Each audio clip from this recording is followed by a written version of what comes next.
The chess match is underway with Willie Nylander's camp. Rosie, I'm sure you've seen this on social media. I'm just always so careful, and I'm always curious to get your opinion because you played in the league and you're a former player and you've dealt with agents. Like, the report comes out yesterday that there's a sizable gap. I believe that was from Pierre LeBrun of The Athletic. Are we shocked? Not really. We know a 10-team no trade kicks in on Saturday for Willie Nylander, but I do think there's an element of public posturing here. Do you agree?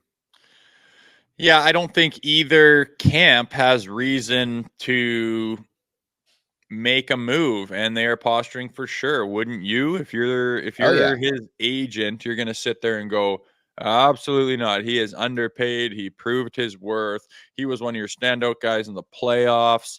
You want to risk losing him, you go ahead, but we know the value. And Tree Living sitting there going, hey, the cap only went up by $1 million. Like, we got no reason to jump into anything here. And for that reason, they're far apart. But it's not like we're going to lose this guy tomorrow, right? This isn't lose this free agent to nothing tomorrow. This isn't have to get the deal done at the 11th hour type of thing. He's under contract next year. And I always kind of chuckle at, whether it's the Dubas, contract, or whether it's the Keefe contract or a Nylander contract, people act as if this thing has to get done right now. And it's like, you sign a 5-year contract that includes the 5th year, right? It's not a 4-year contract and you have to lock this guy and decide what's going to happen to him, but everyone kind of acts as though it is. So to me, sitting here, being in his position, thinking about, whether he gets a deal done or not, you're sitting there with a contract for next year. You don't have to take less than you think on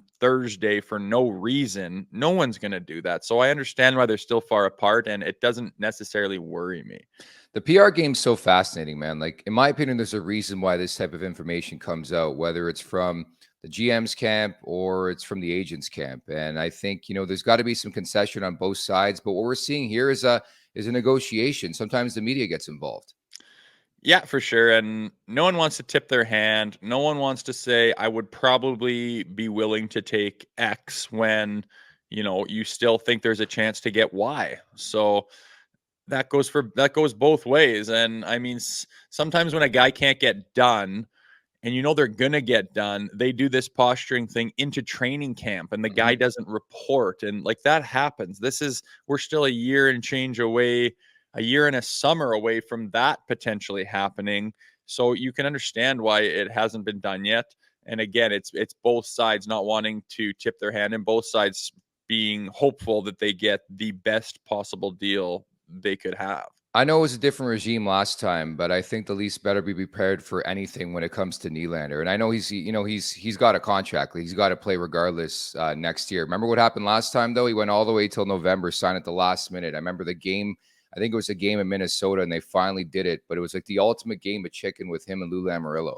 I do remember that. He's not, and he's a character. I mean, the way he talks, the way he handles himself, I believe that, personally, he's a character, and I don't think that he's scared to dick around, and he's not, I feel like if things aren't going well and he gets a call from his agent and it's like do or die, he'd be like, like that shit, I'm going to walk my dog, and he just goes about his business like, holy smokes. I don't think he's scared to get in a jam. I know he's not scared because he did hold out till November, and that is kind of crazy to get the contract he's currently on. So time will tell, man. If this the only thing we're talking about is it goes to a no trade clause and a limited no trade clause, I guess it is, with certain teams and whatnot. And I mean, honestly, that's probably fine. It just narrows down Tree Living's options and phone numbers that he's going to call regarding it. And okay, that's fine. That's why he has it in there. It's probably teams that, he feels like he could be comfortable playing on. He likes the direction they're going, he likes the city they play in, he likes the taxes in the state, blah, blah, blah. Those will just be the people that he calls to get a deal done if they can't make it work. So you're really not losing anything by not getting it done right now. And I'm not surprised that nothing happened.